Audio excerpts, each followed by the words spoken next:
সবাইকে হ্যালো। তো র্যামির গল্পের শুরুতে আমরা আমাদের মহিলা প্রধান শিয়াওজুকে দেখতে পাই। সে তার অফিসের দিকে দ্রুত ছুটে যাচ্ছে কারণ সে দেরি করতে চায় না, অন্যথায় তার বস তাকে খুব বকাঝকা করবে। কিন্তু সে ঠিকমতো পৌঁছানোর আগেই ম্যানেজার তার সাথে কিছু কাজ নিয়ে কথা বলতে আসে, আর হঠাৎ ম্যানেজার সেখানেই অজ্ঞান হয়ে যায়। হঠাৎ তার সাথে কি হলো ভেবে সবাই চিন্তিত হয়। কেবিনের ভেতরে বস সব আওয়াজ শুনতে পান, আর এখানে আমাদের হিরো সাজির সাথে পরিচয় হয়। সে খুবই কঠোর ধরনের বস, অহংকারী, মেজাজি এবং কঠোর। সে বাইরে এসে জোরে জোরে জিজ্ঞাসা করে, এটা কার দোষ, সে কেন অজ্ঞান হয়ে গেল? উদ্ধৃতি চিহ্ন। সবাই আঙুল তুলে বলে, এটা জিয়াওর কারণে। তাই বেচারা শিয়াওকে খুব বকাঝকা করা হয়। বসও এমনকি বলে, এখন যে কাজটা তার করার কথা ছিল সেটা সে করবে। আমি অবিলম্বে ওই কাগজপত্রগুলো চাই, আমাদের মিটিং শুরু হতে চলেছে, তাড়াতাড়ি শেষ করে আমার কাছে এনে দাও। উদ্ধৃতি চিহ্ন। শিয়াওজু তার ল্যাপটপ বের করে, কিন্তু অনেকগুলো একই রকম দেখতে ফাইল আছে যে সে বিভ্রান্ত হয়ে যায়। সে ম্যানেজারের দিকে তাকায়, কিন্তু ম্যানেজার এখনো অজ্ঞান অবস্থায় পড়ে আছে। তার বন্ধু তাকে জ্বালাতন করে, তুমি কি সবসময় বসের সহকারী হতে চাইতে না? এখন তোমার কৃতজ্ঞ থাকা উচিত, তোমার স্বপ্ন সত্যি হয়ে গেছে। শিয়াওজু রেগে তাকে চুপ থাকতে বলে। পরের দৃশ্যে আমরা শিয়াওকে একটি উপস্থাপনা দিতে দেখি, কিন্তু তার ছোট্ট ভুলের কারণে পর্দার সবকিছু অদৃশ্য হয়ে যায়। সবাই ফিসফিস করে তাকে উপহাস করতে শুরু করে। বসও খুব রেগে যায় এবং তাকে কঠোরভাবে তিরস্কার করে। তুমি কি মনে করো এই কোম্পানি চালানো সহজ? আমি এর জন্য এত পরিশ্রম করেছি এবং তুমি ঠিক একটা অকেজো শূকরের মতো, সম্পূর্ণ বোকা। বেচারা মেয়েটি চুপচাপ শুনে যায় যখন সে তাকে অপমান করতে থাকে। তারপর সন্ধ্যা সকাল 6:30টায় বসের গোপন কথা উন্মোচিত হয়। আসলে শিয়ার একটি অভিশাপ আছে, প্রতি রাতে সে শূকরে পরিণত হয়। সেই মুহূর্তে শিয়াওজু তার বসকে তার পিছনে অভিশাপ দিচ্ছে, কিন্তু অজান্তেই সে তার কণ্ঠস্বর শুনতে পায়। যখন সে কাছে আসে, সে বসের পোশাক পরে থাকতে দেখে এবং তাদের পাশে একটি শূকর। বিভ্রান্ত হয়ে সে তা তুলে নেয়। পরে সে গোপনে শূকরটিকে বাড়িতে নিয়ে যায়। তার রুমমেট এবং সবচেয়ে ভালো বন্ধু শুয়ার এটা দেখে অবাক হয়ে যায়। তুমি এখানে একটি শূকর এনেছো কেন? শিয়াওজু হেসে বলে, শুয়োরকে বোকা বলো না, তারা আসলে খুব চালাক। এরপর সে শূকরটিকে শাওয়ারের নিচেও রাখে। শূকরটি বিরক্ত হয়ে তার উপর জল ছিটিয়ে ঘুরে বেড়ায়। সে ভিজে যায় এবং ঠিক সেখানেই তার পোশাক পরিবর্তন করে। শূকরটি আসলে তার বস, অবাক হয়ে তার দিকে তাকিয়ে থাকে। তারপর সে তাকে তার ঘরে নিয়ে যায় এবং অজান্তেই দুজনে একসাথে রাত কাটায়। পরের দিন সকালে যখন শিয়াও ঘুম থেকে ওঠে, তখন সে তার বসকে মানুষের মতো বিছানায় শুয়ে থাকতে দেখে হতবাক হয়ে যায়। ভয় পেয়ে সে জোরে চিৎকার করে। বস দ্রুত তার মুখ ঢেকে বলে, শান্ত হও, আমি ব্যাখ্যা করতে পারি। উদ্ধৃতি চিহ্ন। সে অবিশ্বাসের সাথে তাকিয়ে থাকে। তুমি এখানে কিভাবে এলে? ঠিক তখনই তার রুমমেট শুয়ারের আওয়াজ বাইরে থেকে আসে। কি হয়েছে, তুমি ঠিক আছো? শিয়াওজু নার্ভাসভাবে উত্তর দেয়, কিছু না, আমি একটা ভয়ঙ্কর স্বপ্ন দেখে বিছানা থেকে পড়ে গেলাম। উদ্ধৃতি চিহ্ন। শুয়ার চলে যাওয়ার পর শিয়াওজু আবার তার দিকে তাকায় এবং সন্দেহের দৃষ্টিতে জিজ্ঞাসা করে, বসো, তুমি এখানে কেমন আছো? আর ওই শূকরটা কোথায়? বলো না তুমি এখানে চুরি করতে এসেছো। উদ্ধৃতি চিহ্ন। বসো বিরক্ত হয়, বাজে কথা বলা বন্ধ করো। যদি তোমার একটা স্যুট থাকে তাহলে আমাকে ধার দাও, আমি সেটা পরে অফিসে যাব। তাই সে তার কোট প্যান্ট পরে অফিসে চলে যায়। কর্মক্ষেত্রে লোকেরা গসিপ শুরু করে কারণ তারা গতকাল মহিলার ওয়াশরুমে বসের পোশাক দেখেছিল এবং আজ সে শিয়াওজুর সাথে এসেছে। এমনকি শুয়ারও তাকে বলে, আমি আজ সকালেও তোমার ঘরে একজন পুরুষের কণ্ঠস্বর শুনেছি। ও কি বস ছিল না? উদ্ধৃতি চিহ্ন। সে উত্তর দেওয়ার আগেই বস নিজেই এসে আজ থেকে সবার সামনে ঘোষণা করে, শিয়াওজু আমার পাশে থাকবে, সে আনুষ্ঠানিকভাবে আমার ব্যক্তিগত সহকারী। এরপর শিয়াও বসের প্রাক্তন সহকারীর সাথে দেখা করতে যায়। সে জিজ্ঞাসা করে, তুমি কি কখনো লক্ষ্য করেছো বস রাতে কি করে? তুমি কি কখনো রাতে তার সাথে কোথাও গিয়েছো? উদ্ধৃতি চিহ্ন। বৃদ্ধ সহকারী তাকে ভুল বোঝে এবং রেগে উত্তর দেয়, আমার সম্পর্কে এমন কথা বলার সাহস কিভাবে হলো? আমি খুবই নিরীহ মেয়ে, আমাকে এভাবে অপমান করো না। উদ্ধৃতি চিহ্ন। পরে যখন শিয়াও অফিসে পৌঁছায়, বস আবার রেগে যান। তাহলে তুমি এই গুজব ছড়িয়ে দিয়েছো যে আমরা ডেটিং করছি এবং তুমি এমনকি আমার বৃদ্ধ সহকারীর সাথে দেখা করতেও গিয়েছিলে। তুমি কি জানো না সে এখনো আমাদের কোম্পানিতে কাজ করে? বস রেগে শিয়াওজুকে বলে, আমার গোপন কথা কারো সাথে শেয়ার করার সাহস করো না, তুমি যা জানো তা কেবল আমাদের মধ্যেই থাকা উচিত। উদ্ধৃতি চিহ্ন। সে তাকে আবার ধমক দেয়, কিন্তু হঠাৎ ঘড়িতে সন্ধ্যা সকাল 6:30টা বাজে এবং তার চোখের সামনেই সে শূকরে রূপান্তরিত হয়। এবার ভয় পাওয়ার পরিবর্তে শিয়াওজু হেসে ওঠে। সে তাকে জ্বালাতন করে, আমি যদি তোমাকে আবার বাড়িতে নিয়ে যাই তাহলে আমার কিছু শর্ত আছে। প্রথমত, তুমি আর কখনো আমাকে ধমক দেবে না। দ্বিতীয়ত, তোমাকে আমার বেতন বাড়াতে হবে। শূকরের মতো অসহায় বস কেবল তার দিকে তাকিয়ে থাকতে পারে। তাই আবারও সে গোপনে তাকে বাড়িতে নিয়ে যায়। বাড়িতে তার রুমমেট শুয়ার সন্দেহজনকভাবে জিজ্ঞাসা করে, আমি অফিসের গসিপ শুনছি, তুমি কি সত্যিই বসের সাথে ডেটিং করছো? উদ্ধৃতি চিহ্ন। শিয়াওজু তাৎক্ষণিকভাবে তা অস্বীকার করে, না, এরকম কিছু নয়। গসিপ উপেক্ষা করে সে তার স্বপ্নের কথা বলতে শুরু করে। সে চায় যে সে একদিন একটি প্রকল্পের নেতা হতে পারে। এমনকি সে একটি প্রকল্পের জন্য একটি দুর্দান্ত নতুন ধারণাও ভাগ করে নেয়। সে যা জানে না তা হলো তার বস তার শূকরের মতো কাছাকাছি বসে মনোযোগ সহকারে শুনছে এবং আশ্চর্যজনকভাবে সে সত্যিই তার ধারণাগুলি পছন্দ করে। পরের দিন অফিসের সভায় তার বস সবার সামনে ঠিক একই ধারণাগুলি উপস্থাপন করে। সমস্ত কর্মচারী সেগুলি পছন্দ করে, কিন্তু শিয়াওজু রেগে যায়। সে আমার বন্ধুর ধারণাগুলি চুরি করার সাহস কিভাবে করে? সে রেগে চিন্তা করে। সে বলে, আজ থেকে তোমাকে আর কখনো আমার বাড়িতে আসতে দেওয়া হবে না। যখন সে তার বন্ধু শুয়ারের কাছে পৌঁছায়, তখন সে তাকে অত্যন্ত খুশি দেখে হতবাক হয়ে যায়। শুয়ার বলে, আপনাকে অনেক ধন্যবাদ। আপনি কি বসকে আমার ধারণাগুলি সম্পর্কে বলেছিলেন? সেই কারণে আমাকে নতুন প্রকল্পের নেতা করা হয়েছে। আমি কখনো কল্পনাও করিনি যে এটি ঘটতে পারে। উদ্ধৃতি চিহ্ন। এই কথা শুনে শিয়াওজু নিজেকে দোষী মনে করে। না, আমি বসকে ভুল বুঝেছি এবং তাকে এত তিরস্কার করেছি। সে এখন আমার সম্পর্কে কি ভাবছে? হঠাৎ করেই সে চিন্তায় ডুবে যায় যখন সে একটি হোটেল থেকে ফোন পায়। তোমার জন্য একটি রুম বুক করা হয়েছে, দয়া করে তাড়াতাড়ি এসো। বিভ্রান্ত সে বলে, কিন্তু আমি কিছুই বুক করিনি। কে হতে পারে? হোটেলে এসে সে হতবাক। অপেক্ষা করছে আর কেউ নেই তার বসের মা ছাড়া। শিয়াও বসার সাথে সাথে বসের মা তাকে টাকা এবং এমনকি একটি ক্রেডিট কার্ডও দেয়। শিয়াওজু ভাবে, ওহ না, সে নিশ্চয়ই গুজব শুনেছে। সে চায় আমি তার ছেলেকে ছেড়ে যাই। উদ্ধৃতি চিহ্ন। তাই সে তাড়াতাড়ি বলে, চিন্তা করো না, তুমি যা চাও আমি তাই করব। তুমি বললে আমি দেশ ছেড়ে চলে যাব। উদ্ধৃতি চিহ্ন। কিন্তু মা মাথা নাড়ে। না, আমি তোমাকে চলে যেতে বলছি না। আমি চাই তুমি আমার ছেলের যত্ন নাও। তার গোপন রহস্য কেবল তুমিই জানো যে প্রতি রাতে সে শূকরে পরিণত হয়। অন্য কেউ জানে না। তাই তোমাকে তার দেখাশোনা করতে হবে। তার যা প্রয়োজন তা তাকে দিতে হবে এবং তাকে রক্ষা করতে হবে। তারপর সে শিয়াওজুকে অভিশাপের মর্মান্তিক সত্যটি জানায়। আমরা একসময় খুব দরিদ্র ছিলাম। আমার স্বামী শূকর মেরে বিক্রি করে ব্যবসা শুরু করেছিল। কিন্তু একদিন যখন আমার ছেলে শিয়ায়ান জন্মগ্রহণ করে, তখন একটি ভিনগ্রহী শূকর এসে আমাদের অভিশাপ দেয়। অভিশাপ ছিল প্রতি রাতে সে শূকর হয়ে যাবে এবং সকালে সে মানুষ হয়ে ফিরে আসবে। এই অভিশাপ ভাঙার একমাত্র উপায় হলো সত্যিকারের ভালোবাসা। যদি তার ২৭তম জন্মদিনের আগে সে সত্যিকারের ভালোবাসা খুঁজে পায় এবং তার কাছ থেকে একটি চুম্বন পায় তবে সে মুক্ত হবে। অন্যথায় ২৭ বছর পরে সে চিরকাল শূকরই থেকে যাবে। মা আবেগপ্রবণ হয়ে পড়েন। তার চোখে জল। দয়া করে কেবল তুমিই তাকে বাঁচাতে পারো। তার জন্য তোমাকে করুণা দেখাতে হবে আর ভালোবাসা। তার আন্তরিক কথা শুনে শিয়াওজু নরম হয়ে গেল। সে দায়িত্ব নিতে রাজি হল। তাই আবারও সে তার বসো শিয়াকে তার সাথে তার বাড়িতে নিয়ে যায়। শিয়াও যখন বাড়িতে পৌঁছায় তখন সে অন্য একটা ছেলেকে অপেক্ষা করতে দেখে অবাক হয়। দেখা যায় সেটাও তার ছোটবেলার বন্ধু। তাদের বাবা মাও খুব ঘনিষ্ঠ বন্ধু ছিলেন এবং অনেক আগেই তারা তাদের সন্তানদের বড় হওয়ার পর একসাথে বিয়ে দেওয়ার বিষয়ে মজাও করেছিলেন। তবে তাও সেই প্রতিশ্রুতি গুরুত্বের সাথে নিয়েছিলেন। তিনি বলেন, এখন তোমাকে আমাকে বিয়ে করতে হবে। আমাদের বাবা মা অনেক আগেই সিদ্ধান্ত নিয়েছিলেন, কিন্তু শিয়াও দৃঢ়ভাবে উত্তর দেন, না, এটা আমাদের বাবা মায়ের মধ্যে কেবল কথা ছিল। তখন এরকম কিছুই হবে না। উদ্ধৃতি চিহ্ন। শুয়ের এবং শূকরের মতো বসো এই কথোপকথন শুনতে পান। তাই এখন এমনকি তিনিও সেই কথোপকথন জানেন।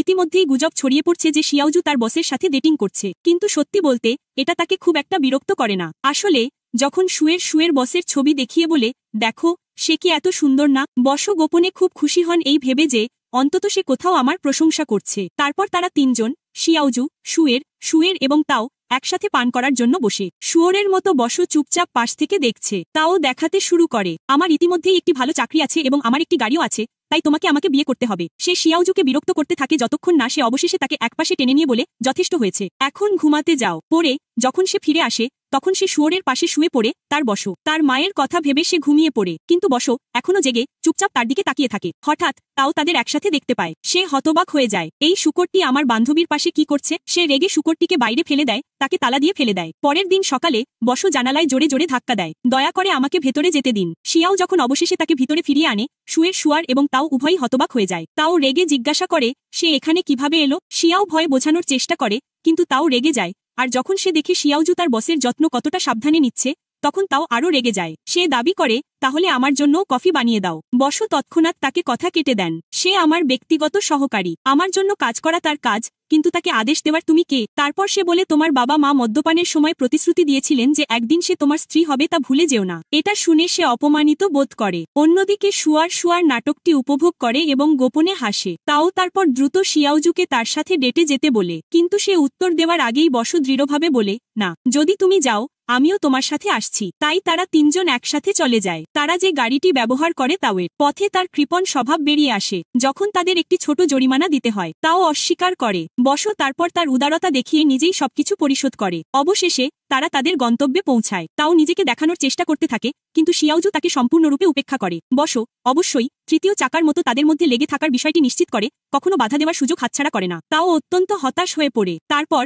হঠাৎ কিছু ছাত্র শিয়াওজুকে চিনতে পারে। তারা উত্তেজিতভাবে জিজ্ঞাসা করে, আপনি কি আমাদের সাথে একটি ভিডিও রেকর্ড করতে পারেন? তাও ঈর্ষান্বিত হয়ে ওঠে। তারা কেন তাকে জিজ্ঞাসা করছে, আমাকে নয়। তাই সে ক্যামেরা কেড়ে নেয়। চলো আমি নিজেই তোমার ভিডিও শুট করব। রেকর্ডিং করার সময় শিয়াওজু তাকে দুষ্টুমি করে। দেখে মনে হচ্ছে না যে একজন অপরিচিত ব্যক্তি কাউকে পাহাড় থেকে ধাক্কা দেওয়ার চেষ্টা করছে। তাও ভয় পেয়ে যায়, কারণ সে ঠিক জানে যে সে কি ভয় নিয়ে খেলছে। এবং যখন সে তার হাতে একটি ছুরি দেখে সে আরও আতঙ্কিত হয়ে পড়ে। ওহ না, হয়তো সে আমাকে মেরে ফেলবে। ভীত হয়ে তাও পালিয়ে যায়, শিয়াওজু এবং বসকে একা রেখে। পরে তারা দুজন একসাথে একটি বেঞ্চে বসে ঘন্টা দেখে বসো তার প্রাক্তন বান্ধবীর কথা মনে করে। সে আসলে তার প্রাক্তন ছিল না, কিন্তু এমন একজন যে তাকে গভীরভাবে পছন্দ করত। তবুও সেই ছিল সেই ব্যক্তি যিনি সবকিছু শেষ করে দিয়েছিলেন। শিয়াও একটি বিষণ্ণ অভিব্যক্তি লক্ষ্য করে এবং আস্তে করে বলে, তুমি তোমার প্রাক্তনের কথা মনে করছো, তাই না? তোমার মা ইতিমধ্যেই আমাকে সবকিছু বলে দিয়েছে। যদি তুমি তাকে এত মিস করো, তাহলে কেন আবার তার সাথে কথা বলছো না? কিন্তু বসো মাথা নাড়ে, এটা সম্ভব নয়। আমি স্বাভাবিক মানুষ নই। যখন সে জানতে পারে যে আমি প্রতি রাতে শুকরে পরিণত হই, তখন সে আমাকেও প্রত্যাখ্যান করবে। সত্যি বলতে এটা কি জীবন? প্রথমবারের মতো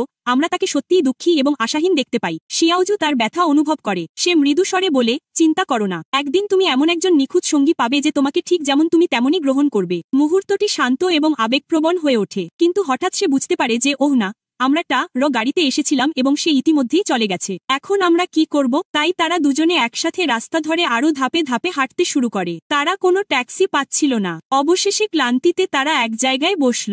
সে তাকে বলল, দেখো এখন সন্ধ্যা হয়ে আসছে, তুমি আমার বাম পাশে এসে বসো। তুমি দ্রুত মানুষের দিকে ফিরে যাবে। কিন্তু সে অস্বীকৃতি জানালো এবং বলল না, কখনোই না। এই কথা বলে সে উঠে দাঁড়ানোর সাথে সাথেই সে তৎক্ষণাৎ শুকরে পরিণত হয়ে গেল। তাই অবশেষে সে তাকে তার বাড়িতে ফিরিয়ে আনলো। এরপর আমরা এখানে তার স্বপ্নের দৃশ্য দেখতে পাই। উদ্ধৃতি চিহ্ন, সে একটা শূকর মারার চেষ্টা করছিল, কিন্তু হঠাৎ সেই শূকরটি কথা বলতে শুরু করে এবং বলে, দয়া করে আমাকে ছেড়ে দাও। আর হ্যাঁ, তুমি আমার পরিবারকেও বাঁচাতে পারো। যদি তুমি আমাদের বাঁচাও, আমি তোমার জন্য সবকিছু করতে পারবো। শূকরটি তাকে কিছু জাদুর কৌশলও দেখিয়েছিল এবং উপহারও দিয়েছিল যা সে গ্রহণ করেছিল। আর এর সাথে সাথে শিয়াওজুর চোখ খুলে যায়। আসলে এটা সানজের স্বপ্ন ছিল না, এটা শিয়াওজুর নিজের স্বপ্ন ছিল। পরের দিন তারা দুজনেই একটি সভায় যাচ্ছিল। তাকে এত নার্ভাস এবং বিভ্রান্ত দেখে সে সত্যি অবাক হয়ে গেল। সেখানে তারা সভায় পৌঁছানোর সাথে সাথে তারা হো এর সাথে দেখা করে, সেই মেয়েটিকে যাকে সে আগে পছন্দ করত। সভা শেষ হওয়ার পর হো তাকে থামিয়ে বলল, দেখো, অনেক দিন হয়ে গেছে, তুমি কখনো আমার সাথে কথা বলনি। তুমি কি আমাকে ভুলে গেছো? উদ্ধৃতি চিহ্ন, তার কথা শুনে সে বুঝতে পারল যে হ্যাঁ, এই সেই মেয়ে যাকে সে অনেক মিস করত। কিন্তু সে তাকে উপেক্ষা করে বলল, আমি যখন মুক্ত হব আমি যোগাযোগ করব। তারপর সে চলে গেল। ফেরার পথে সে আবার দুঃখিত হয়ে উঠল। সে তাকে জিজ্ঞাসা করল, তুমি আমার কোম্পানিতে কেন যোগ দিলে? সত্যি করে বলো, কারণ আমি যদি রাতের বেলায় শুকরে রূপান্তরিত হতে থাকি, তাহলে কে জানে কি হবে, হয়তো আমাদের কোম্পানি দেউলিয়া হয়ে যাবে।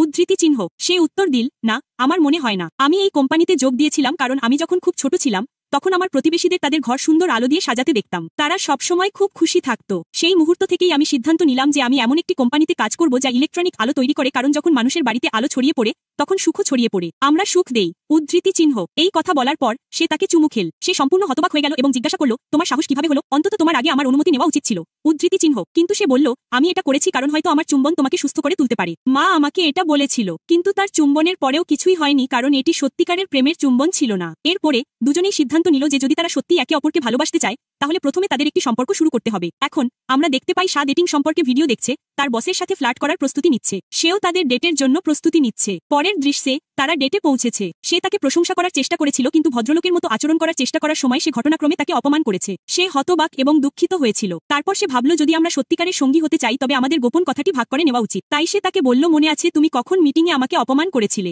এরপরে আমি তোমার কফিতে ডায়েটিং এর বড়ি মিশিয়ে দিয়েছিলাম, এজন্যই তোমার পেট খারাপ হয়ে গিয়েছিল। এটাই ছিল আমার গোপন কথা যা আমি তোমাকে আগে বলিনি, কিন্তু এখন আমি তা শেয়ার করছি।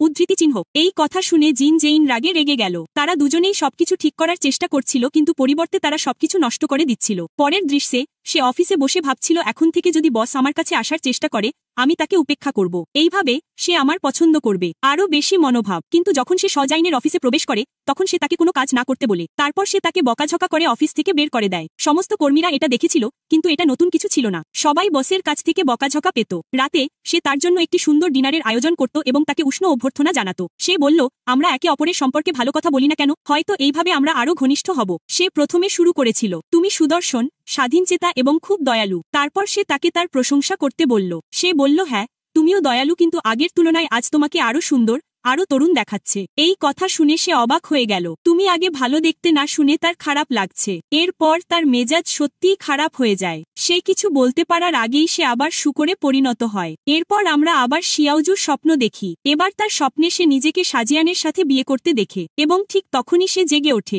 আজ তাদের জন্য খুব খারাপ দিন। তাদের ওয়াশরুম ভেঙে গেছে, তাই তাদের দুজনকেই কেবল অফিসের ওয়াশরুম ব্যবহার করতে হচ্ছে। দরিদ্র মেয়ে দুটি সত্যিই খুব সমস্যায় পড়েছে। ভাবছে এখন আমাদের কি করা উচিত। আমাদের আরেকটি বাড়ি কেনার মতো বাজেটও নেই। পরে সাজিয়ান জানতে পারে যে তার কর্মচারীরা মি ওয়াংয়ের সাথে যোগাযোগ করার জন্য অনেক চেষ্টা করছে, কিন্তু সে তাদের কোনো সাড়া দিচ্ছে না। অবশেষে সাজিয়ান নিজেই তার সাথে দেখা করার সিদ্ধান্ত নেয়। সে সন্ধ্যায় সাক্ষাতের সময় ঠিক করে এবং সে বলে যে সকাল 7টার আগে আমি কাজ শেষ করব।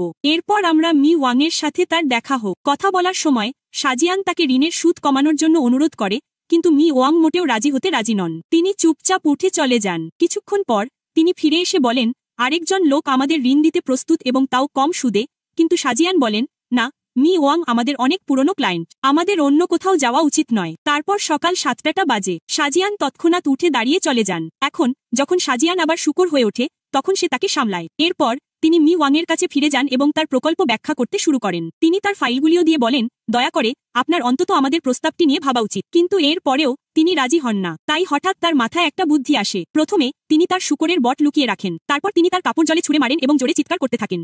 উদ্ধৃতি চিহ্ন, ওহ না, বসো এখানে জলে ঝাঁপিয়ে পড়েছেন। সে এমনকি আবেগঘনভাবে কাঁদতে ভান করে বলে সে খুব কষ্ট পেয়েছিল। সে কেবল কম সুদে একা থাকতে চেয়েছিল, কিন্তু সে ব্যর্থ হয়েছিল। এই কারণেই সে এটা করেছে। এই সব দেখে মি ওং খুব আবেগঘন হয়ে পড়েন। তিনি মনে করেন এটা সত্য যে শাজিয়ান সত্যিই তার জীবন শেষ করার চেষ্টা করেছিল। তিনি জোরে জোরে কাঁদতে শুরু করেন, শাজিয়ান, ফিরে এসো, আমি ঋণের সুদ কমিয়ে দেব, তুমি যা বলো আমি তাই করব। এই সব কথা সে গোপনে রেকর্ড করে। এরপর আমরা বাড়িতে এগুলো দেখতে পাই। রাতে কাজ করার সময় শাজিয়ান সেখানেই ঘুমিয়ে পড়ে। সে তাকে কম্বল দিয়ে ঢেকে তার পাশে শুয়ে পড়ে। তারপর আমরা অফিসের দৃশ্য দেখতে পাই। সে মি ওয়াংয়ের জন্য রেকর্ডিং বাজায় এবং বলে, দেখো, শাজিয়ান তোমার সামনে বসে আছে, এখন তোমাকে যা প্রতিশ্রুতি দিয়েছিল তা করতে হবে। মি ওয়াং হতবাক। সে বুঝতে পারে যে এটি সব তাদের কৌশল ছিল, কিন্তু তার আর কোন উপায় নেই। তাই সে তাদের সাথে সহযোগিতা করতে রাজি হয়। পরে অফিসে তারা দুজনেই গল্প করছে। যখন শুয়ার জানতে পারে যে সে তার বসকে চুমু খেয়েছে, তখন সে সম্পূর্ণ হতবাক হয়ে যায়। এখন বস দুপুরের খাবারের পর সকল কর্মচারীকে অর্ধেক ছুটি দেন, আর তিনি এই দুজনকে তার সাথে আসতে বলেন। তারা যখন বাড়ি পৌঁছান তখন তিনি ইতিমধ্যেই জানতেন যে তাদের ওয়াশরুমটি ভেঙে গেছে এবং তাদের কাছে নতুন বাড়ি কেনার মতো পর্যাপ্ত টাকা নেই। তাই তিনি সিদ্ধান্ত নেন,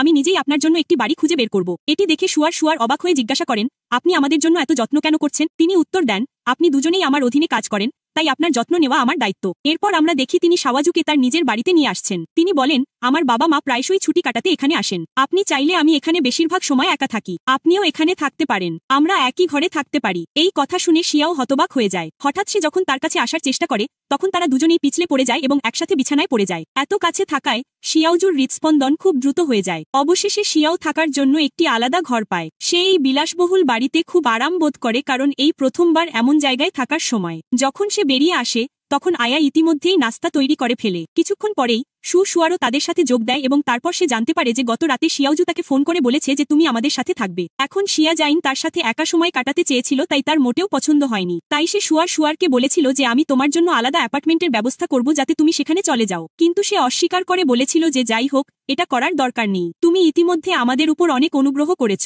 এখন সে আর কি বলতে পারে। যখন দুই বন্ধু একসাথে ব্যায়াম শুরু করল, সাজাইনও তাদের সাথে যোগ দিল। এই সময় হঠাৎ শুয়ার তার পিঠে প্রচণ্ড ব্যথা অনুভব করল, আর ঠিক তখনই পারিবারিক ডাক্তাররা প্রবেশ করল। তারা তাকে তুলে নিয়ে গেল। এখন সজে তাকে বলল, এরা আমাদের পারিবারিক ডাক্তার, প্রতি সপ্তাহান্তে তারা আমাদের সাথে দেখা করতে আসে এবং দেখে যে তাদের সময়কাল এত নিখুঁত, তাই না? শিয়াও খুব মুগ্ধ হয়ে বলল, তোমার পরিবার সত্যিই অসাধারণ। পরে আমরা দেখি যে শিয়াও লক্ষ্য করে যে কেউ তাকে অনুসরণ করছে। সে খুব ভয় পেয়ে সাজিনকে সবকিছু বলে দিল। সে তাকে বলল যে এটি আর কেউ নয়, আমি ছিলাম, আমি তোমার সাথে কথা বলতে চেয়েছিলাম। অবশেষে অনেক চিন্তা ভাবনার পর সে তার কাছে তার অনুভূতি স্বীকার করে নিল। সে বলল, যখন তুমি আমার চারপাশে থাকো তখন আমি খুব স্বস্তি বোধ করি, যেন আমি শান্তি পেয়েছি। হয়তো তুমি আমার গোপন কথা জানো, তাই আমি তোমার সাথে স্বাচ্ছন্দ্য বোধ করি। তারপর সে তাকে জিজ্ঞাসা করল, তোমার হৃদয় আমার সম্পর্কে তুমি কি অনুভব করো? সে উত্তর দিল, আর কিছু না, শুধু মিসেস যে তোমার দায়িত্ব আমাকে দিয়েছিল, তাই আমি তোমার জন্য যে কাজই করি না কেন আমি তা আমার নিজের কর্তব্য হিসেবে করি। কিন্তু সাজাইন ইতিমধ্যেই অনুভব করছিল যে সে সত্যিই তার প্রেমে পড়েছে,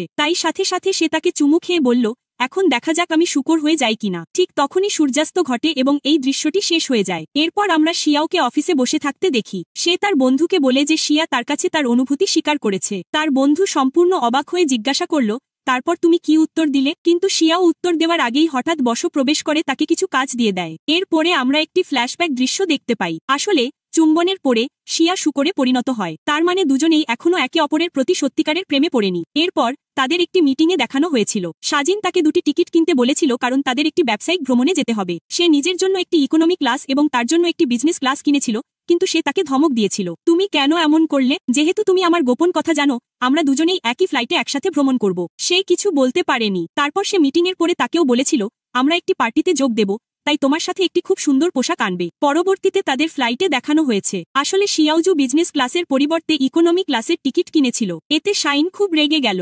সে বলল, তুমি এটা কেন করলে? কাজ করার সময় ঠিকমতো দেখতে পাচ্ছ?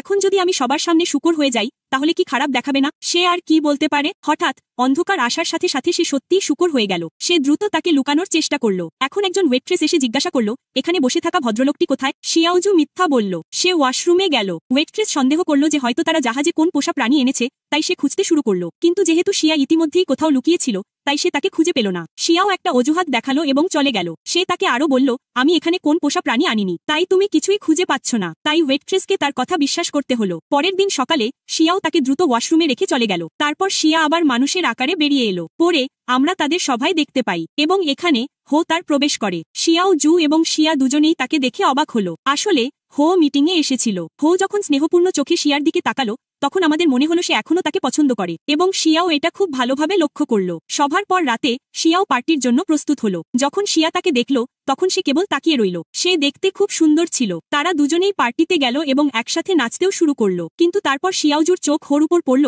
যে তার সঙ্গীর সাথে এসেছিল। এমনকি হোরও চোখ শিয়া র উপর স্থির হয়ে গেল। নাচতে নাচতে হঠাৎ শিয়াও তার গোড়ালি মুচড়ে গেল। এটা দেখে শিয়া তার জন্য খুব চিন্তিত হয়ে পড়ল। সে তাকে এক জায়গায় বসিয়ে পায়ে মালিশ করতে লাগলো, জিজ্ঞাসা করলো কেমন লাগছে এখন। ঠিক তখনই হো তাদের দেখতে সেখানে এলো এবং সেই মুহূর্তে তাদের প্রিয় গান বাজতে শুরু করলো। কলেজের দিনগুলোতে সাজাইন এবং হো প্রায়ই একসাথে যে গানটি গাইতো, তাই হো সাজাইনকে তার সাথে যোগ দিতে আমন্ত্রণ জানালো। সে শিয়াওজুকে জিজ্ঞাসা করলো, আমি কি যাব? সে বলল, হ্যাঁ, চিন্তা করো না, তোমার আমার ব্যাপারে চিন্তা করার দরকার নেই, তুমি যেতে পারো। যেতে যেতে শিয়াওজু পেছনে থেকে খুব খারাপ লাগলো। আমরা দেখতে পেলাম যে তারা দুজনেই এখানে তাদের বাড়িতে পৌঁছে গেছে। শুয়ার শিয়াওকে থামানোর চেষ্টা করে, বলে এখনই ভেতরে যেও না। কিন্তু সে কিভাবে থামাতে পারে? সে বলে, আমি এত দূর এসেছি, অবশ্যই আমার বাড়ি যাওয়া উচিত। এখন আমরা জানতে পারি যে আসলে শিয়াওয়ের বাবা মা এখানে এসেছেন এবং তারা এই লোকটিকে মোটেও পছন্দ করেন না। তারা প্রতিটি কোণ থেকে তার ব্যক্তিত্বের ত্রুটি খুঁজে বের করার চেষ্টা করে। দরিদ্র লোকটি এখানে কোনো সম্মান পায় না। পরে সে তাকে বলে, দেখো, আমি তোমাকে অনেক বার্তা পাঠিয়েছি কিন্তু তুমি সেগুলো পড়োনি। তোমার বাবা মা এখানে এসেছিলেন।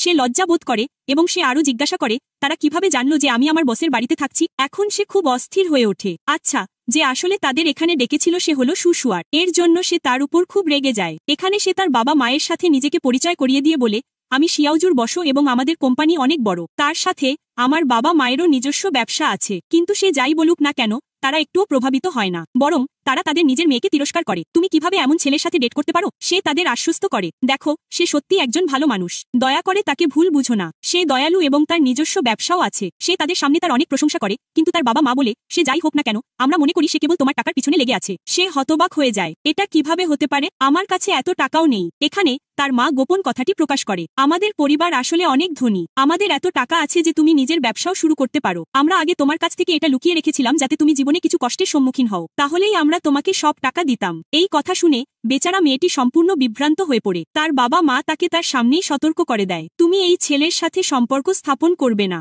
সে চুপচাপ বসে থাকে কিন্তু ভেতরে ভেতরে সে খুব দুঃখিত। এখন হঠাৎ সূর্যাস্তের সাথে সাথে সে উঠে চলে যায়। ছবির মুহূর্তটি সেখানেই শেষ হয়ে যায়। সে চলে যাওয়ার পর সে কেবল ঠান্ডা এবং হতাশ হয়ে বসে থাকে, কারণ তার বাবা মা তাকে শিয়াওজুর সাথে ডেট করতে নিষেধ করেছেন। সেই দিন থেকে জায়ন আগের মতোই রাবের সাথে কথা বলতে শুরু করে, এমনকি সে তাকে উপেক্ষা করতে শুরু করে। সে যেখানেই থাকুক না কেন সে কাছেও আসে না। পরে যখন সে তার কাজ শেষ করে তার হাতে জিনিসপত্র তুলে দিতে যায়, সে তাকে হোপের সাথে দেখা করার ব্যবস্থা করতে বলে। সে চুপ করে থাকে এবং চলে যায়। তারপর সে তার প্রিয় বন্ধুকে সবকিছু বলে, সে আমাকে উপেক্ষা করছে। সে কেন এমন করছে? যাই ঘটুক না কেন আমি খুঁজে বের করব সে সত্যিই আমাকে ভালোবাসে কিনা। এখন যখন তার সাথে মিটিংয়ে যাওয়ার কথা, সে তাকে সাথে নিতে অস্বীকার করে। পরে সে তাকে এবং হোস্টকে একটি রেস্তোরাঁয় একসাথে বসে হাসতে হাসতে কথা বলতে দেখে। এতে সে খুব ঈর্ষান্বিত হয়। বস কিভাবে তার সাথে এমন করার সাহস করতে পারে? পরের দিন সে তাকে বলে, আজ লাল পোশাক পরো, আমরা দুজনেই একটা মিটিংয়ে হোস্ট কোম্পানিতে যাচ্ছি। এতে সে সত্যিই রেগে যায়, কিন্তু সে কি করতে পারে? তারা মিটিংয়ে পৌঁছায়। আসলে তার কোম্পানি কোম্পানির সাথে সহযোগিতা করতে চেয়েছিল। যখন সে তাদের দুজনকে করমর্দন করতে দেখে তখন সে কল্পনা করে যে তারা একে অপরকে গ্রহণ করেছে এবং তারপরে তারা একে অপরের সাথে ডেট করবে। বস তাকে সম্পূর্ণভাবে সাইডলাইন করে দিয়েছে। বের হওয়ার সময় প্রায় পিছলে পড়ে যায়, কিন্তু সে তাকে ধরে ফেলে। এর ঠিক পরেই সে রাগে চলে যায়। সে রেগে যায়, বস কিভাবে তার সাথে এত ভালো ব্যবহার করতে পারে। পরের দিন সে সরাসরি তাকে জিজ্ঞাসা করে, হোস্টের সাথে তোমার সম্পর্ক শুরু হয়েছিল কি হয়নি? সে বলে, কেন এমন হবে? তারপর সে প্রকাশ করল, আমি সেই ব্যক্তি যে তোমার নামে প্রতিদিন ফুলের তোড়া পাঠাতাম। এই কথা শুনে সে রেগে গেল, তুমি এটা কিভাবে করলে এবং আমার নামেও? এখানে সে বলে, দেখো, তোমার আর আমার মধ্যে কখনো সত্যিকারের ভালোবাসা ছিল না। আমরা মাত্র একবার চেষ্টা করেছিলাম কিন্তু ব্যর্থ হয়েছি। তাই আমি চাই তুমি তোমার জন্য এবং কোম্পানির জন্য শীঘ্রই সুস্থ হয়ে উঠো। যাই হোক, তোমাকে তোমার সত্যিকারের ভালোবাসা খুঁজে বের করতে হবে। তোমার বয়স ইতিমধ্যেই 26। 26 এবং শীঘ্রই তুমি 27 বছর বয়সী হবে। তার আগে তোমাকে তোমার সত্যিকারের ভালোবাসা খুঁজে বের করতে হবে, অন্যথায় তুমি চিরকাল অসম্পূর্ণ থাকবে। সে খুব হতাশ হয়ে বাড়িতে ফিরে আসে। ভালোবাসা এত কঠিন কেন? পরে সে তার বন্ধুকে বলে, বসো, আর আমি কেবল একটি সম্পর্ক শুরু করার চেষ্টা করেছি। কিন্তু শাহজাইন সত্যিই তাকে পছন্দ করে কিনা তা জানা যায়নি। তার বন্ধু তাকে কিছু কৌশল এবং পরিকল্পনা দেয়। প্রথমে সে পোশাক পরে তাকে জিজ্ঞাসা করে, আমরা কি একসাথে নাচব? কিন্তু সে তাকে প্রত্যাখ্যান করে এবং চলে যায়। তারপর তাকে ঈর্ষান্বিত করার জন্য সে অন্য কর্মচারীর সাথে প্রেম করার চেষ্টা করে, কিন্তু এতেও তার উপর কোন প্রভাব পড়ে না। তাই সে আবার দুঃখিত হয়ে তার কাছে ফিরে যায়। এখন কেবল শেষ চেষ্টা বাকি। এখানে সে তাকে বলে, দেখো, এখন তোমাকে তোমার বসের কাছে যেতে হবে এবং সরাসরি জিজ্ঞাসা করতে হবে যে তার এবং হোর মধ্যে ঠিক কি চলছে। অবশেষে তাদের সম্পর্ক তৈরি হচ্ছিল এবং সে আবার তার কাছে এসেছিল। এখানে সে এমনকি বলতে শুরু করে, গতবার যখন তুমি মিটিংয়ে গিয়েছিলে তখন আমাকে কেন তোমার সাথে নিয়ে যাওনি? সে তাকে বলে, দেখো, ওটা একটা ব্যবসায়িক মিটিং ছিল, তাই আমি তোমাকে নিইনি কারণ তুমি কেবল একজন সহকারী ছিলে। তাহলে তোমার সেখানে কি কাজ? এই সব শুনে তার হৃদয় ভেঙে যায়। সে মনে করে যে সে তাকে কেবল একজন সহকারী হিসেবেই ভাবে। এরপরে সে ওভারটাইম কাজ করতে শুরু করে। যাই হোক না কেন, সে তার বেস্ট ফ্রেন্ডকেও বলে, এমনকি তার বেস্ট ফ্রেন্ডও খারাপ লেগেছিল এবং বলে, তার মানে শাহজাইন তোমাকে আসলে পছন্দ করে না। যখন সে বাড়িতে আসে সে গোপনে তাকে দেখে, কিন্তু তারপর চুপচাপ তার ঘরে চলে যায়। অনেক দিন কেটে গেছে এবং তাদের মধ্যে কোনো কথা হয়নি। অবশেষে সে একটি প্রস্তাব প্রস্তুত করে কোম্পানিতে পাঠায়। সে ভালো কিছুর আশায় ছিল। এরপর অফিসে সে শাহজাইনের ঘরের বাইরে অপেক্ষা করে, ভাবছে কখন সে বাইরে এসে তার সাথে প্রস্তাবটি নিয়ে কথা বলবে। কিন্তু হঠাৎ সে একটি ইমেল পায় যেখানে তাকে বলা হয় যে তাকে অন্য বিভাগে সিনিয়র ম্যানেজার হিসেবে বদলি করা হয়েছে। এটি দেখে কেবল সে নয়, তার প্রিয়জনও খুব খুশি হয় এবং বলে যে অবশেষে তোমার কঠোর পরিশ্রম সার্থক হয়েছে। আমরা শাহজাইনকে তার অফিসে বসে থাকতে দেখি। সে শিয়াওয়ের কথা ভাবছিল। এখানে আমরা আরও জানতে পারি যে যেদিন সে তাকে প্রভাবিত করার চেষ্টা করেছিল সে কেবল তাকে উপেক্ষা করার ভান করেছিল, কিন্তু বাস্তবে তার হৃদয় ইতিমধ্যেই তাকে দেওয়া হয়েছিল। এমনকি যখন সে অন্য সহকর্মীর সাথে ফ্লার্ট করার চেষ্টা করছিল তখনও সে খুব ঈর্ষান্বিত বোধ করত, কিন্তু তার সামনে সে কখনো তা দেখায়নি। এখন আমরা জানতে পারি যে আসলে সে তার বদলি সম্পন্ন করেছিল যাতে সে খুশি হয়। অন্যান্য ছেলেরা তাদের মেয়েদের উপহার বা ফুল দিয়ে মুগ্ধ করে, কিন্তু সে চেষ্টা করেছিল তার মেয়েকে মুগ্ধ করার এক অনন্য উপায়। এর সাথে সাথে সে ভাবতে শুরু করে যে খুব শীঘ্রই আমি তাকে প্রস্তাব দেব। এখানে আমরা শিয়াওকে দেখি। প্রথমে সে তার ট্রান্সফারের ব্যাপারে খুব খুশি ছিল, কিন্তু এখন তার মুখ দেখে বোঝা যাচ্ছে যে সে এতে সত্যিই খুশি ছিল না। এদিকে সে আবার তার সাথে কথা বলার চেষ্টা করে, কিন্তু হঠাৎ সে হো থেকে একটি বার্তা পায়। সে বলে যে আমি মিটিং স্থান পরিবর্তন করেছি, তাই সেখানে এসো। এরপর আমরা দেখতে পাই যে সে ইতিমধ্যেই সেখানে পৌঁছে গেছে। হো সেই জায়গাটি দেখা করার জন্য বেছে নিয়েছিল। এখন সে তার সাথে ব্যবসার বিষয়ে কথা বলতে চেয়েছিল, কিন্তু সে বলল যে আমাদের কাছে অনেক সময় আছে, আমরা কেন আগে নিজেদের সম্পর্কে আলোচনা করব না? কিছুক্ষণ পর সে তাকে মেসেজ করে, আমাকে নিতে এই ঠিকানায় আসো। যদি সে তাকে ফোন করে তাহলে সে কিভাবে যাবে না? সাথে সাথে সে সেই প্লেটে পৌঁছায় যে হোস্ট সেখানে তার সাথে ফ্লার্ট করতে শুরু করে। যখন সে তার হাত পিছনে সরিয়ে বলে, আমার কেন মনে হচ্ছে তুমি এত বদলে গেছো, এবং আবার সে তার সাথে ফ্লার্ট করার চেষ্টা করে। যখন সে তার কাছে আসছিল শিয়াও এসে দৃশ্যটি দেখে। এটা দেখে সে খুব বিরক্ত হয়ে চলে গেল। সে ভাবল, তার মানে সে আমাকে মোটেও ভালোবাসে না, বরং সে হোকে ভালোবাসে। বাড়িতে সে খুব মাতাল হয়ে যায়। এমনকি সে তার বন্ধু শুয়ারকে ফোন করে সবকিছু বলে, কিন্তু শুয়ার তখন খুব ব্যস্ত ছিল এবং প্রচুর শব্দ ছিল, তাই সে কিছুই শুনতে পাচ্ছিল না। যখন শিউ ফোন কেটে দেয় তখন সে প্রায় মাতাল অবস্থায় পড়ে যায়। কিন্তু ঠিক তখনই আমাদের নায়ক আসে। এখন সে ভাবে, হয়তো আমি শুধু স্বপ্ন দেখছি এবং শাজিনকে দেখছি। সে এখানে কিভাবে আসতে পারে তার বান্ধবীকে ছেড়ে? ঠিক তখনই সে তার ভালোবাসা স্বীকার করে। তুমি কি জানো আমি তোমাকে খুব ভালোবাসি? সে বলে, ঠিক আছে, যদি তুমি আমাকে এত ভালোবাসো তাহলে আমাকে প্রমাণ করো। তাই সে সাথে সাথে তাকে চুমু খায় এবং এর সাথে সাথে দৃশ্যটি কেটে যায়। পরের দিন যখন সে ঘুম থেকে ওঠে সে মনে করে, গত রাতে আমি নিশ্চয়ই একটি স্বপ্ন দেখেছি। এটা আর কিছুই ছিল না। শাহজাইন কিভাবে আমার কাছে আসতে পারে? এরপরে যখন সে অফিসে আসে তখন সে জানতে পারে যে বসও কিছু সময় পরিবর্তন করেছেন। সে অবাক হয়, সে কিভাবে তা করতে পারে। ঠিক তখনই সাজো সেখানে আসে, তবুও তাদের মধ্যে কোনো কথা হয় না। এরপর উভয় বন্ধু তাদের বিভাগে পৌঁছায়। এখন তার বন্ধু শাহজানের প্রতি খুব মুগ্ধ।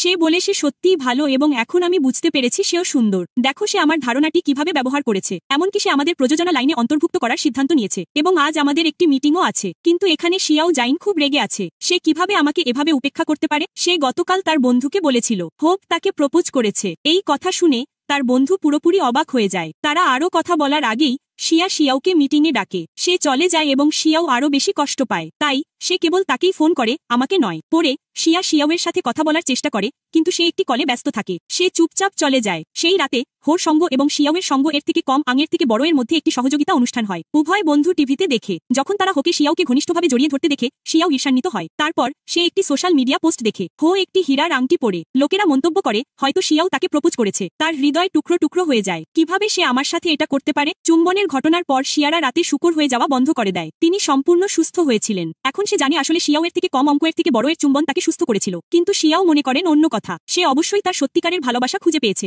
সেজন্য সে আর শুকর হয়ে ওঠেনি। এক রাতে যখন সে সেলফি তোলার চেষ্টা করে, হো ভিতরে চলে যায়। সে বিরক্ত হয়, তার ফোন ধরে এবং নিজের কাছে ছবি পাঠায়। সে তাকে জিজ্ঞেস করে, যদি একদিন তুমি জানতে পারো আমি রাতে শুকর হয়ে যাই, তবুও কি তুমি আমাকে মেনে নেবে? সে হেসে বলে, এটা অসম্ভব। এমন অদ্ভুত কথা বলছেন কেন? উদ্ধৃতি চিহ্ন। সে উত্তর দেয়, দেখুন, তাই তোমার প্রতি আমার কোন অনুভূতি নেই, কিন্তু একটা মেয়ে আছে যে আমাকে মেনে নেয় যাই হোক না কেন। উদ্ধৃতি চিহ্ন। হো এটি শুনেছে এবং বুঝতে পারে সে শিয়াও সম্পর্কে কথা বলছে। সে জানে তার কোন সুযোগ নেই, তাই সে চুপচাপ চলে যায়। পরে সাজিয়ান শিয়াওকে মেসেজ করে, আমি বাসায় এসে তোমার সাথে কথা বলবো। কিন্তু সে হো এর পোস্ট দেখেছে এবং আংটির গুজব বিশ্বাস করেছে। সে খুব খারাপ লাগছে, তাই সে সত্যিই আমাকে ভালোবাসে না। সে তার টেকনোলজিস্টকে উপেক্ষা করে পোস্টের দিকে তাকিয়ে ব্যস্ত। ঠিক তখনই শিয়াজিয়ানকে জরুরিভাবে কারখানায় ডাকা হয়। সে বাড়ি ফিরতে পারে না। এদিকে শিয়াও তার ব্যাগ গোছাতে শুরু করে। থাকার কোনো কারণ নেই, আমি অন্য শহরে চলে যাব। নতুন চাকরি খুঁজুন। সাজিয়ান আমাকে কখনো তার জীবনের অংশ করেনি। আমি আশা করি সে যাকে বেছে নেবে সে সবসময় খুশি থাকবে। যখন শিয়া বাড়িতে আসে সে ঘুমিয়ে থাকে। সে ফিসফিস করে বলে, কাল আমি তোমাকে বলবো আমি তোমাকে কতটা ভালোবাসি। পরের দিন সকালে অফিসে সে তার নতুন সহকারীর কাছ থেকে জানতে পারে শিয়াও পদত্যাগ করে চলে গেছে। ভয়ে সে তার পিছনে দৌড়ে, কিন্তু সে পৌঁছানোর আগেই সে ইতিমধ্যেই চলে গেছে। ঠিক তখনই সে একটি ফোন পায়, তোমার মিটিং শুরু হচ্ছে, তাড়াতাড়ি এসো। সে তার পিছনে যেতে পারে না। শিয়াও অন্য শহরে চলে যায়। সে তার কাজ শেষ করে, কিন্তু সাজিয়ানের স্মৃতি তাকে তাড়া করে। সে ভাবে, এটা কি ভালোবাসা? আমি কেন ওর কথা ভাবা বন্ধ করতে পারছি না? ওহ না, আজ ওর জন্মদিন। ওর বয়স 27। উদ্ধৃতি চিহ্ন। দরজা খুলতেই সে বাইরে একটা শূকর দেখতে পায়। সে অবাক হয়ে যায়। ওহ না, এটা কি সাজিয়ান? তার মানে সে এখনো অভিশপ্ত। কিন্তু হো চুম্বনের পর কি সে সুস্থ হয়নি? কেন সে এখনো এমন? তার চিন্তা বেড়ে যায়। যদি আমি এখন তাকে চুমু না খাই, তাহলে সে চিরকাল শুকরি থেকে যেতে পারে। সে শুকরের পিছনে দৌড়ায়। হঠাৎ আলো জ্বলে ওঠে। একটা সুন্দর আশ্চর্য মুহূর্ত। তার পিছনে সাজিয়ান হাজির। সে হাসে, না, আমি আর শুকর নই, আমি সুস্থ হয়ে উঠেছি। আর সেই রাতে এটা হো চুম্বন ছিল না, এটা তোমার ছিল। আমি শুধু তোমাকে ভালোবাসি। আমি কেবল তোমার কারণে স্বাভাবিক হয়ে গিয়েছিলাম। শিয়াও হতবাক। তাই এটা স্বপ্ন ছিল না, এটা বাস্তব ছিল। সে আলতো করে তাকে জড়িয়ে ধরে, আমি তোমাকে ছাড়া বাঁচতে পারবো না। অবশেষে সে তাকে ক্ষমা করে দেয়। তার রাগ গলে যায়। সে কতক্ষণ বিরক্ত থাকতে পারে? দৃশ্য কাটা। এরপর দুজনকেই সাজিয়ানের মায়ের সাথে সুখে বসে থাকতে দেখানো হয়। সে খুব খুশি। অবশেষে আমার ছেলে সুস্থ হয়ে উঠেছে এবং সে এত সুন্দর একজন সঙ্গী বেছে নিয়েছে। নাটকটি শেষ হয়েছে তাদের দুজনেরই ভালোবাসায় খুশি হয়ে। মন্তব্যে বলুন এই নাটকটি আপনার কেমন লেগেছে এবং কোন ধরনের নাটক দেখতে আপনি উপভোগ করেন। আপনার মতামত নিচে শেয়ার করুন এবং আমি আপনার পরামর্শের উপর ভিত্তি করে পরবর্তী নাটকটি সংক্ষেপে বর্ণনা করব।